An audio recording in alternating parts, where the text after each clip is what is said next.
Hey guys, Grumpy here, professional YouTuber, back with another episode of Rum Runners. So, this episode of Rum Runners is technically episode number 4. Someone, I won't name names, forgot to hit the record button and missed about an hour and a half's worth of gameplay. I'm going to go ahead and quickly summarize what happened, and I do apologize in advance that that content wasn't recorded.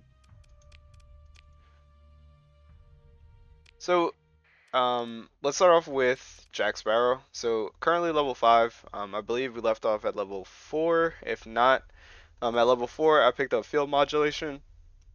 What this does is it increases the efficacy of our shields. It isn't elite yet. I was on the fence of whether or not I wanted to make it an elite skill. There's no reason not to. The elite version of the skill is really good. It's definitely worth it.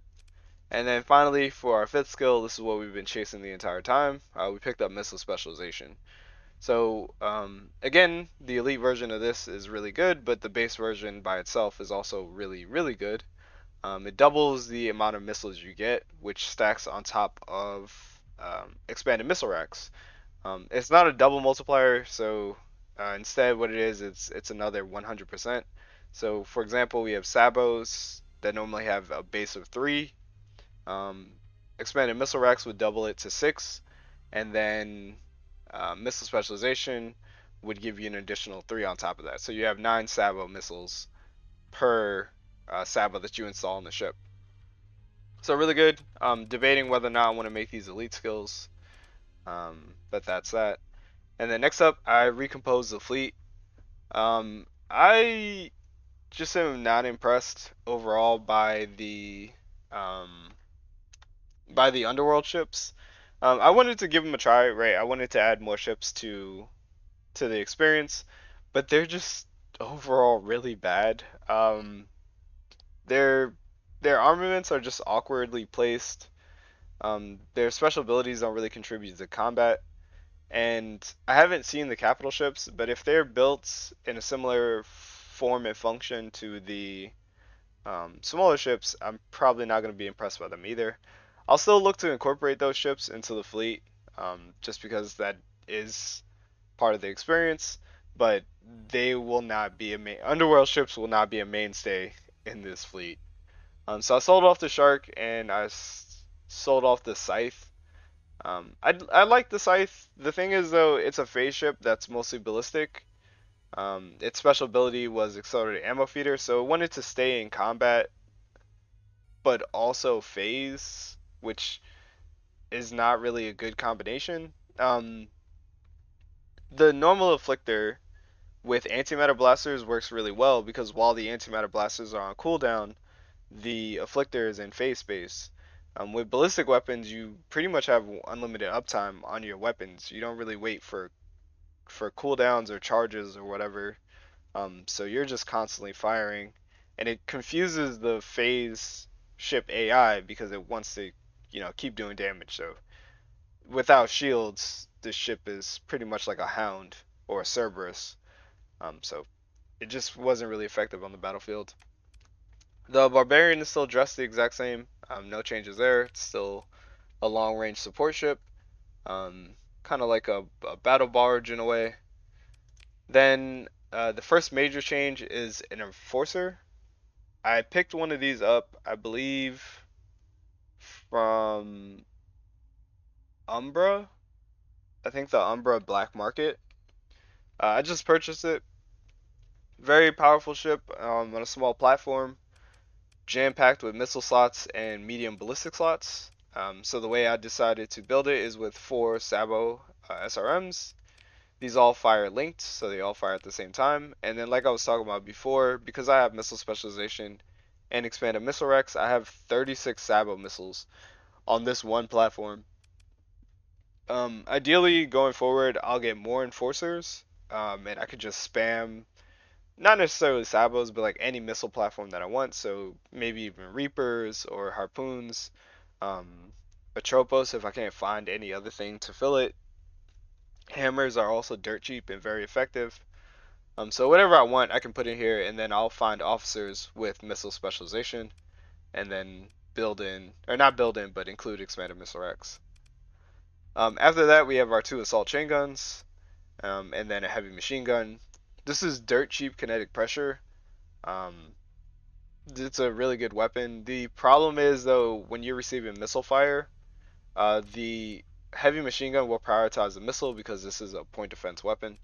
It'll prioritize the missile coming in instead of continuing to apply pressure to the ship you're targeting. A little annoying, but for barely any flux, you get 320 damage. You can't beat that.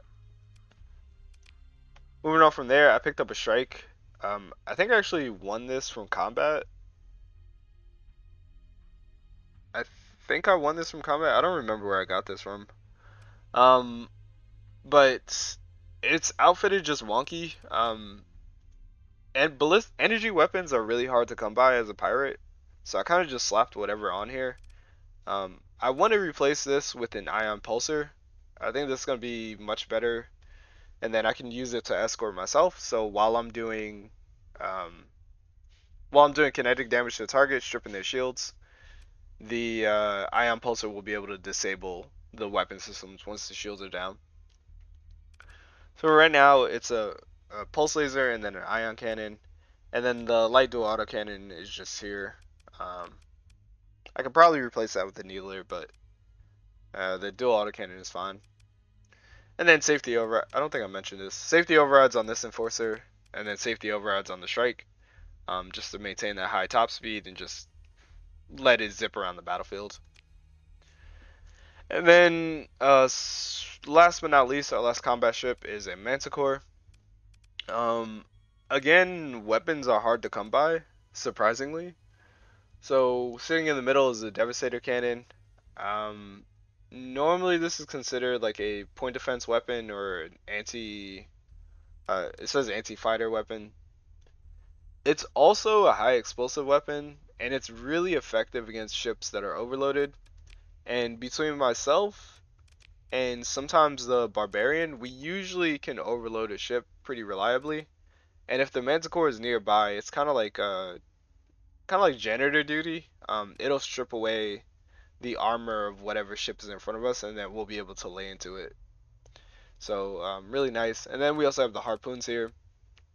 The Manticore has really impressive ranges, so it makes sense to give it harpoons, and just keep it kind of like as a backline unit, or a unit that can quickly pivot and rotate to whatever side of the battlefield we need it on.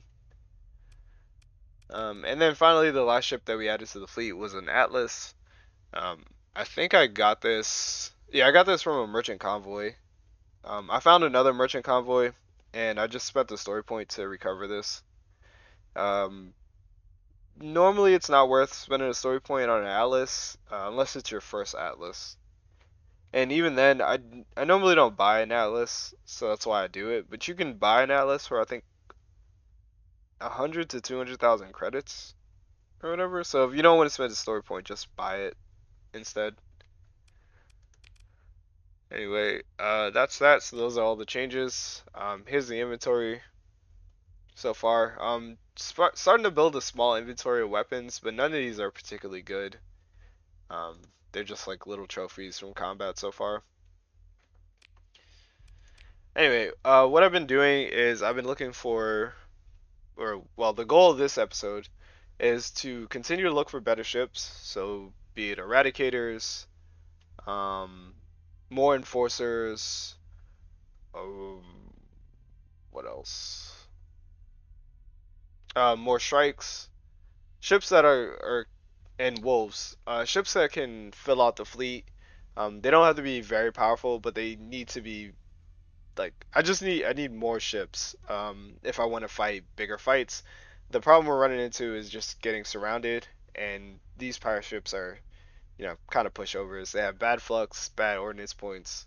So I just need more ships.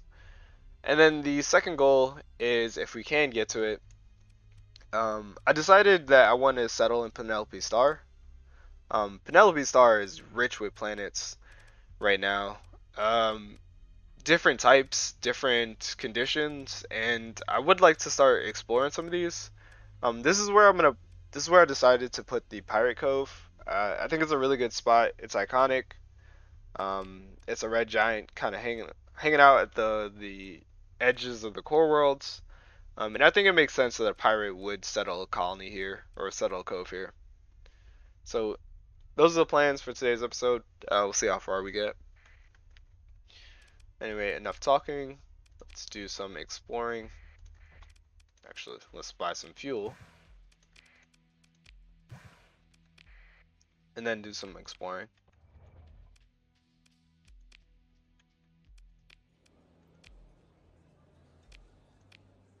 Oh, nice. We found the historian. A mule. Can't do anything with that. Alright. Now let's do some exploring. So we're still looking for merchant convoys. I'm tracking a couple, but I think I'd let them slip by. We have one,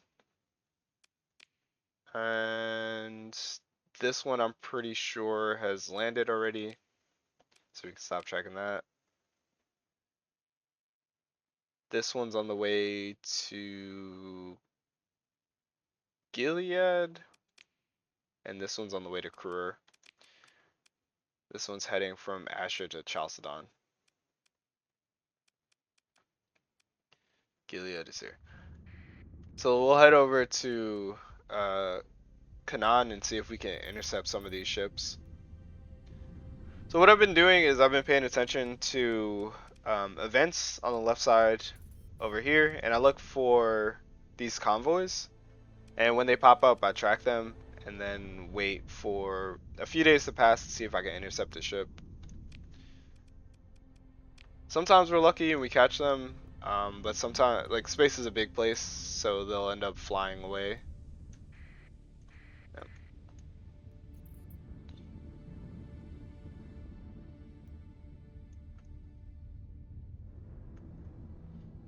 Let's hide here.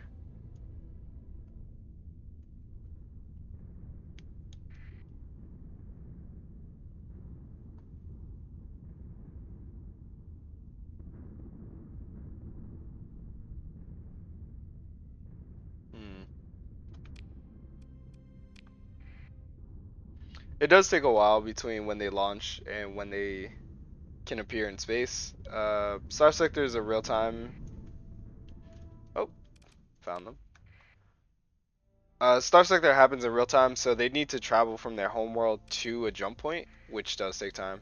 Anyway, here's the fleet, comprised of an Eradicator, a Condor, and then a handful of frigates. No big deal. We can definitely handle this. The plan has pretty much been keep the Shrike near me, and then bully whatever the biggest threat is, and then work backwards from there. Let's go ahead and move into engage.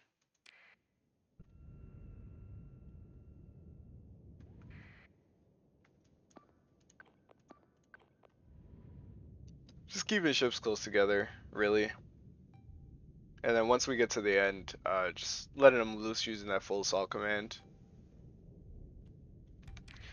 So here's an interesting ship. This is the underworld ship. This is a torch. It doesn't provide any shielding, but it does have a lot of ballistic weapons. And it also has one medium universal. So it's a little bit better than a Cerberus, and might be worth including in the fleet. But I still have my doubts. Typically, ships that don't have shields don't really last that long. Alright, let's go ahead and get rid of this buffalo.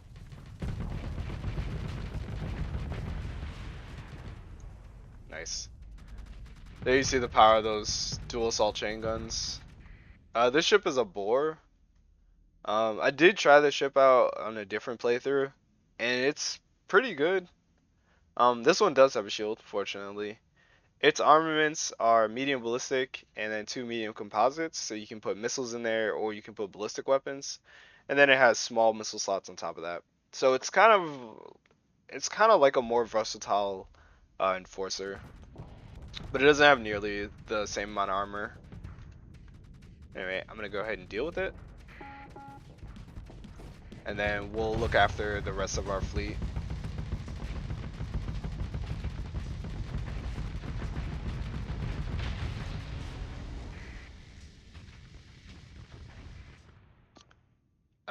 We. I'm gonna have this. I really don't want you to be over there. We're probably gonna lose. Let's make this an engage command.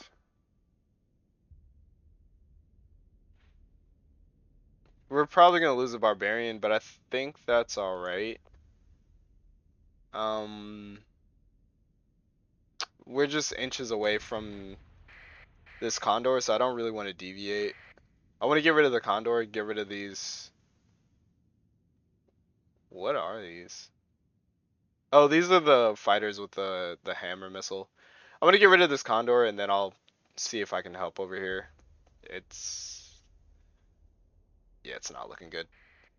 Anyway, maybe I can get you to help by killing one of these ships. Of course, we're flamed out, so you know.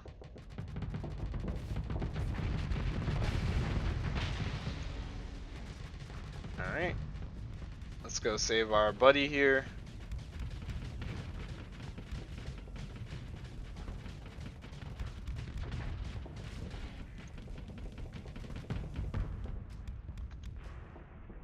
I don't know how he managed it, but somehow he got away from that eradicator, which I'm very grateful for. Let's go ahead and deal with this torch.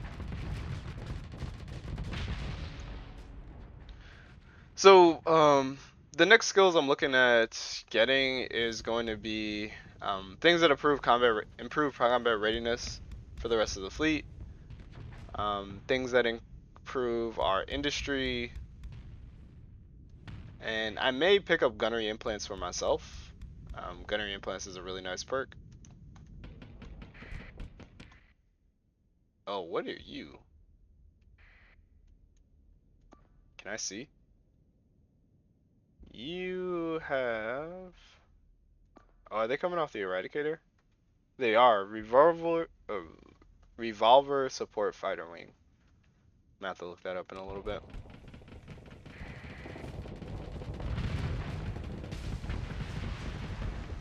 They look to have some sort of kinetic damage. It's interesting. We can upgrade this to eliminate order. Just have everybody start burning in.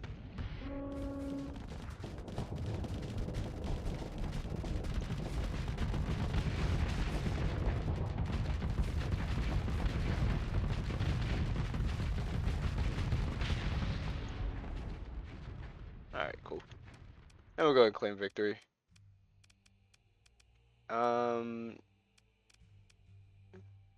Revolver.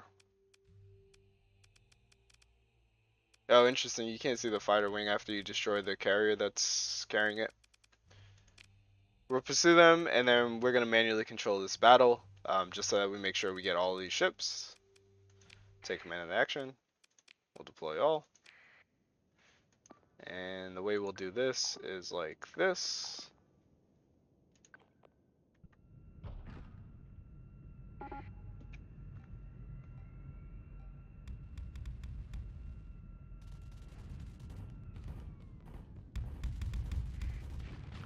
I want them to go after the far ship so they kind of avoid doing something like this where they're just attacking the back line.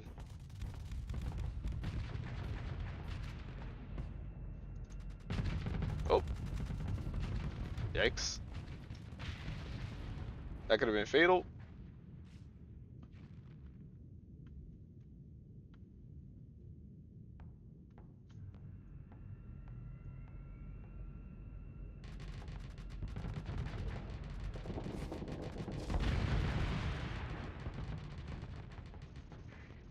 Gonna keep going here. We definitely got to catch this Colossus. Looks like the strike is on it. Pivot the strike over to the Buffalo.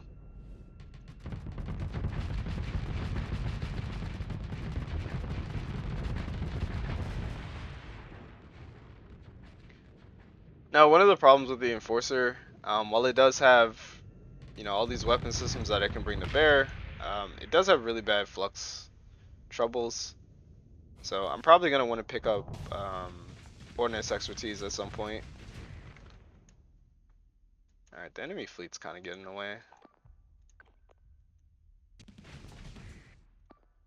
You can pivot over there.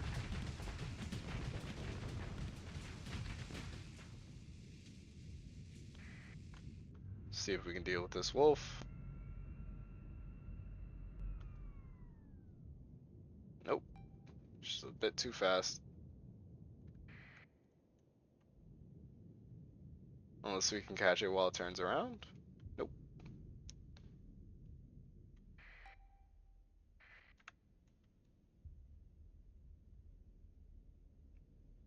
Alright. You're the last ship that has to be destroyed, so we'll go ahead and take care of that. Let's just ram into it.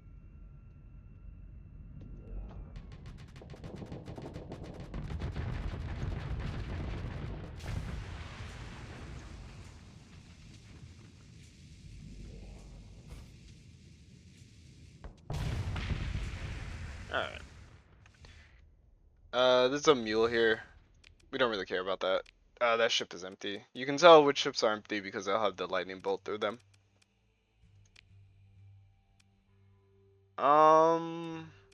Not really interested in the torches, but I'm definitely gonna take this boar. Let's recover that. And let's pick through the wreckage. And we'll put this to the side somewhere.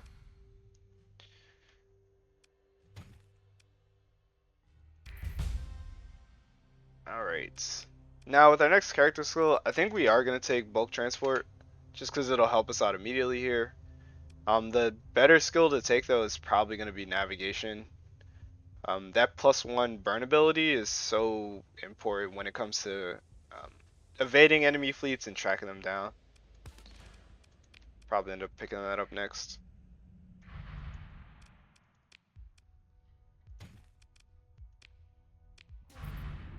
Alright, I just don't want to make a round trip. Okay. And we can sell this to Chorus, Thule.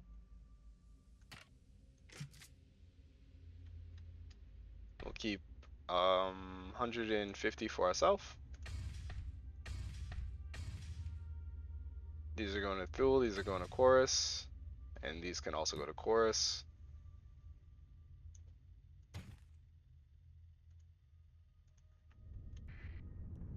Okay. Now, what do you guys think of me buying salvage rigs? Salvage rigs are, in my opinion, freighter ships. Well, they're not really freighter ships. They don't carry freight, but they're useful in a support role. They're non-combat ships. If I can get salvage rigs, that means when I go to fight merchant fleets, I'll get more rewards out of them. But it's up to you guys whether or not those are allowed. Alright, let's head over to Chorus. Then we'll head over to Thule. And we'll look for better ships while we're here. So we'll take control of this. There we go. Good job, guys.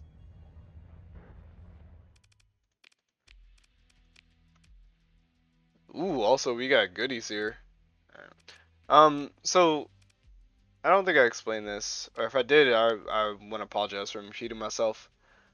Chorus is tagged with the military tag. So on average, it's gonna have better weapons than most other ports in the game. Another one is Umbra. So Umbra, it says Pirates Military. You're gonna find better ship hulls, better weapons, in these locations compared to something like Granier or Los Atropolis. Those aren't tagged with military, so you're gonna find just like the basic items. So if you are looking for something pretty specific, then I would definitely try these areas. They're updating the game in the next patch so that weapons are going to be more faction aligned. So you're going to be able to find fighters if you trade with the Persians. You're going to be able to find energy weapons if you trade with Tritachyon. Um, you're also going to find like the appropriate faction ship if you go trade with them. So that's also something to keep in mind. Alright, I'm going to sell you supplies and heavy machinery. And then we can we'll sell it here. All right, and then let's go ahead and refit our ships. So I'm gonna give you harpoons. In your smalls, I'm also gonna give you harpoons, and then in your ballistic slots, I'm gonna go give you light needlers. You have expanded missile racks, which is fantastic, and then in your medium ballistic turret, I'll give you a heavy autocannon. I'm actually gonna change these out for railguns.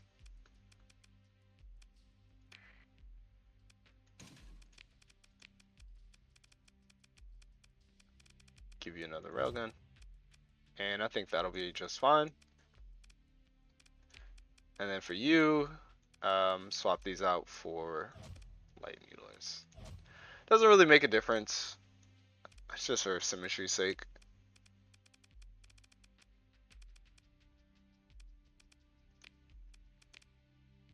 Don't really want to change the missiles here. I can give you a phase lance, but I'm pretty comfortable with the pulse laser. And then as far as your smalls go, I think that's pretty good as is. And then this mess of a ship. We're definitely going to look to replace this as soon as possible.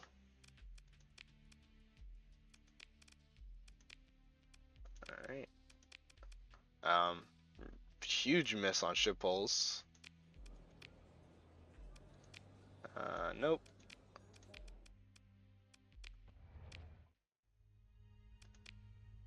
Let's buy some fuel, and then let's head on out. 60 for fuel hurts. Oh boy.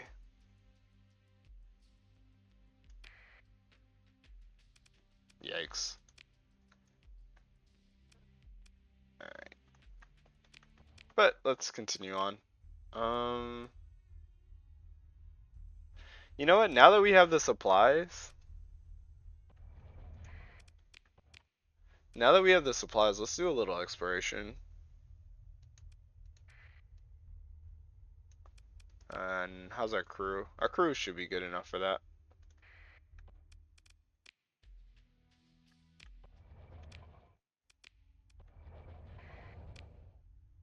Alright.